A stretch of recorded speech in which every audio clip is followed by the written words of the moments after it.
जुआ खेले पांडव, दास बने पांडव। एक पुरुष का क्या अधिकार है कि जो एक अपनी पत्नी को दांव पे लगाए जुआ के खेल में? यह तो शोभा नहीं देता। द्रोणाचार्य, कृपाचार्य, सभा में बड़े बड़े आचार्य बैठे हैं, पितामह भीष्म, श्रीमान कर्ण, बड़े बड़े अतिरथी योद्धा जो किसी स्त्री पे कुदृष्टि डाल ही नहीं सकते, ऐसे ऐसे ब्रह्मचारी लोग विद्यमान हैं सभा में। लेकिन द्रौपदी बार बार सबके आगे हाथ फैलाती है कि हे पितामह, आप तो नैष्ठिक ब्रह्मचारी हो, और एक ब्रह्मचारी का कौन सा यह धर्म है जो किसी स्त्री को निर्वस्त्र होते हुए देखे? लेकिन पितामह भीष्म भी कुछ नहीं बोलते, नेत्र नीचे करके सर झुकाए बैठे हैं। पांच के पांचों पांडव बैठे हैं, लेकिन द्रौपदी का रक्षा करने वाला कोई नहीं है। द्रौपदी बहुत विलाप कर रही हैं। जब द्रौपदी को लगा कि मेरी लाज यहाँ पे कोई बचाने वाला है नहीं और दुशासन हमारे वस्त्र को खींच रहा है, द्रौपदी एक हाथ से अपने वस्त्र को और एक हाथ से भगवान को बुलाने लगी। आज तो भगवान भी नहीं सुनते। द्रौपदी बार बार कह रही है, हा नाथ, हे रमानाथ, कृष्ण कृष्ण महाबाहो। भगवान आते नहीं, जबकि द्रौपदी के सखा हैं भगवान श्री कृष्ण, फिर भी द्रौपदी के पुकार को सुनते नहीं हैं। क्यों नहीं सुनते आपको मालूम है? जब तक आपको अपने पे, अपने परिवार पे, अपने लोगों पे भरोसा होता है, तब तक भगवान आपका साथ कभी नहीं देते। और जब आप दुनिया के भरोसा को त्याग करके और भगवान पे भरोसा करके दोनों हाथ ऊपर कर देते हो कि हे नाथ, अब आपके अतिरिक्त कोई और नहीं है, तब भगवान आपकी रक्षा करते हैं। द्रौपदी को लगता है कि मैं अपने हाथों से अपने वस्त्र को रक्षा कर रही हूं, अपने तन को ढकी हूं, भगवान नहीं आते। लेकिन जब द्रौपदी को लगा कि अब तो वस्त्र हट ही जाएगा शरीर से, सो दोनों हाथ ऊपर कर देती हैं। हरि आ जाओ, हरि आ जाओ, हरि आ जाओ, हरि आ जाओ, हरि आ जाओ, हरि आ जाओ, अब और न मुझको तड़पाओ, अब और न मुझको तड़पाओ, अब और न मुझको तड़पाओ, अब और न मुझको तड़पाओ। काटो जन्म मरण के फेरे, काटो जन्म मरण के फेरे, नंदलाल सवरिया मेरे, मेरा कोई न सहारा मेरे, नंदलाल सवरिया मेरे, मेरा कोई न सहारा मेरे, नंदलाल सवरिया मेरे। जब दोनों हाथ ऊपर कर देती हैं कि हे कन्हैया, अब आपके अतिरिक्त मुझे सहारा देने वाला और कोई है ही नहीं दुनिया में, भगवान तुरंत प्रकट होते हैं। श्री कृष्ण, बोले श्री कृष्णचंद्र भगवान की जय हो। और जब भगवान प्रकट हुए तो देखने वाला दृश्य था कि सारी बीच नारी है कि नारी ही सारी है कि सारी ही नारी। अब साड़ी द्रौपदी को लपेट रही है कि द्रौपदी साड़ी में लपेट रही है कि दुशासन साड़ी को खींच रहा है, कोई पता ही नहीं पाता इतनी साड़ी आ कहां से रही है। दुशासन द्रौपदी के साड़ी को खींचते खींचते खींचते पसीना आ गया, मूर्छित हो गया, बेहोश हो गया। लेकिन द्रौपदी के तन से द्रौपदी के वस्त्र को अलग नहीं कर पाया।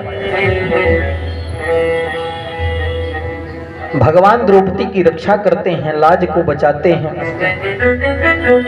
और पांच के पांचों पांडव अपनी पत्नी द्रौपदी को लेकर के वन में चले जाते हैं। 13 वर्ष व्यतीत करने के पश्चात जब लौट करके आते हैं तो आजकल विदुर जी दुर्योधन के राज्य में महामंत्री हैं। जब पांडव लौट करके आए तो अपने पिता यानी कि दुर्योधन के पिता से कहते हैं कि हे पितामह, आपके पुत्र के वचन के अनुसार हमने 13 वर्ष तक वन में वास किया, अब आप अपने वचन के मुताबिक हमारे राज्य को लौटा दीजिए।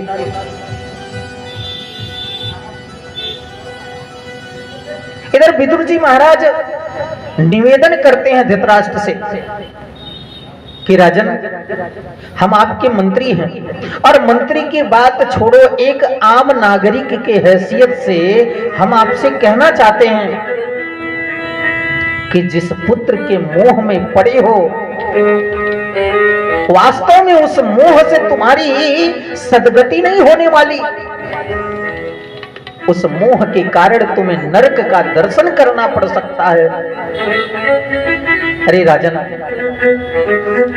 त्यजेदेकं कुलस्यार्थे ग्रामस्यार्थे कुलं त्यजेत, ग्रामो जनपदस्यार्थे आत्मार्थे पृथ्वीं त्यजेत।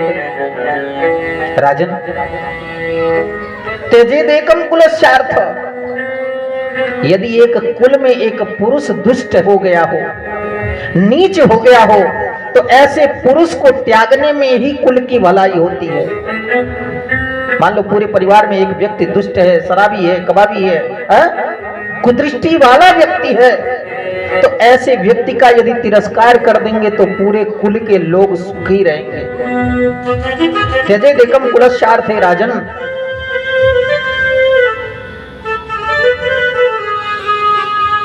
ग्रामस्यार्थे कुलम त्यजेत, यदि एक गांव में एक परिवार दुष्ट है, निकृष्ट है, तो उस ग्राम के लोगों को चाहिए कि उस परिवार से मतलब ना रखे, उसी में भलाई है। यदि एक देश में एक जनपद बेकार हो, तो ऐसे जनपद का तिरस्कार करने से कोई दोष नहीं लगता। सुनो, पूरे विश्व में यदि एक देश के वजह से सारे के सारे लोग दुखी हों, तो ऐसे देश का तिरस्कार अवश्य ही कर देना चाहिए। आपको तो पता है ऐसा कौन सा देश है? प्यार सोल जैसे कृष्ण कहते हैं, ऐसे देश को त्यागने में कोई दोष नहीं लगता जिसके वजह से संपूर्ण संसार दुखी हो। आप लोग सब लोग तो कोरोना जैसे महामारी का सामना किए ही होंगे, बताना क्या है। तो एक देश की गड़बड़ी से पूरे विश्व के लोग दुखी, तो ऐसे देश से मतलब न रखना ही पूरे संसार के लोगों का भलाई होगा। और कहते हैं आत्मार्थे पृथ्वीं त्यजेत, यदि आत्मा का कल्याण हो तो इस पृथ्वी को त्यागने में थोड़ा सा भी संकोच नहीं करना चाहिए। राजन, तुम्हारा जो पुत्र है दुर्योधन, वह तो त्यागने के योग्य है। हम तो कहते हैं ऐसे पुत्र को त्याग दो, क्योंकि तुम्हारा राज्य, तुम्हारा परिवार, तुम्हारा देश सुखी हो जाएगा। ये विदुर जो बात कर रहे थे धृतराष्ट्र महाराज से, तो दुर्योधन सारी बात दरवाजे पे खड़े होकर के सुन रहा था। दुर्योधन को बड़ा क्रोध आया, आवेश में आ गया और विदुर जी के पास पहुंचा। कहा, रे विदुर, हमारे कृपा से तुम्हें महामंत्री पद मिला है और तुम हमारे पिता को हमारे खिलाफ भड़काते हो। निकल जाओ हमारे राज्य से, हम दूसरे मंत्री को रख लेंगे, तुम्हारी आवश्यकता नहीं। विदुर जी बोले, ऐसे राज्य हमें चाहिए भी नहीं।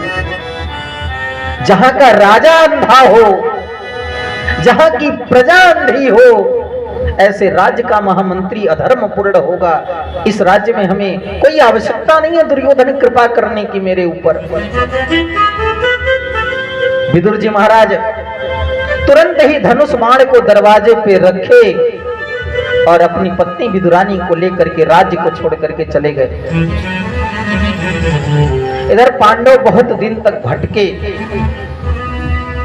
पांडव की पत्नी द्रौपदी भगवान से सारा दृश्य कही, बताई कि भगवान हमारे जीवन में ऐसे ऐसे संकट आए और हमने ऐसे ऐसे सामना किया, लेकिन प्रभु अब यह सामना नहीं हो पाता, बड़ी जीवन में कष्ट है, बहुत ही तकलीफ है। इसलिए हे भगवान, मुझे लगता है कि यदि भीमार्जुनौ कृष्णौ कृपण संधि कामुकौ पिता में योत्सते राजन ननंदोर्दिशमा वहे। हे कन्हैया, यदि भीम अर्जुन नकुल सहदेव सब लोग दुर्योधन से मित्रता कर भी लेंगे तो हम उससे मित्रता नहीं करेंगे। पिता में योत्सते राजन, मेरे बूढ़े पिता, मेरे पुत्र, सब लोग मिलकर के हम युद्ध करेंगे दुर्योधन से।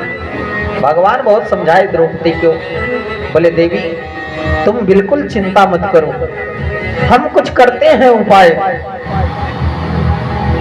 और भगवान आज शांति दूत बनते हैं, शांति का संदेश लेकर के जाने लगते हैं दुर्योधन के पास।